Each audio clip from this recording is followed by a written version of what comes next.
પહેલા જ વરસાદે કોન્ટ્રાક્ટરની ખોલી પોલ, કરોડોના ખર્ચે બનેલું કોઝવે ધોવાઈ ગયું। ધાનપુર તાલુકાના સજોઈ કાછલા ફળિયા જવાના કોઝવેને પહેલા વરસાદે જ ધોઈ નાખ્યો। ધાનપુર તાલુકાના સજોઈ ગામના કાછલા ફળિયા તરફ જતા માર્ગ પર આવેલ કોઝવે પ્રથમ જ વરસાદમાં ધોવાઈ જતા વિકાસના દાવા સામે ગંભીર સવાલો ઊભા થયા છે।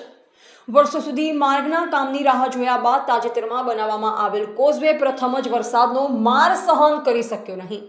સ્થાનિકોના જણાવ્યા મુજબ હલકી કક્ષાની કામગીરીને ગુણવત્તાના અભાવે કોઝવેનું નાળું ધસી પડ્યું છે, જે કારણે રસ્તો જોખમી બની ગયો છે। હાલ વાહન ચાલકો, ખેડૂતો તેમજ શાળાએ જતા વિદ્યાર્થીઓને જીવના જોખમે અવરજવર કરવાની ફરજ પડી રહી છે। ગ્રામજનોમાં ભારે રોષ જોવા મળી રહ્યો છે। લોકોનો પ્રશ્ન છે, જો નવું બનેલું કામ પ્રથમ જ વરસાદમાં તૂટી જાય તો વિકાસના નામે ખર્ચાયેલ સરકારી નાણાંની જવાબદારી કોણ લેશે?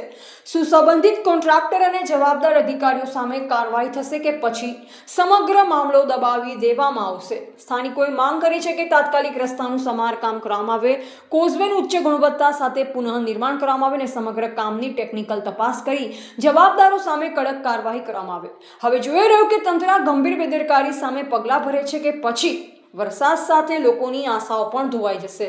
રિપોર્ટર કિશન મોહનિયા, દાહોદ।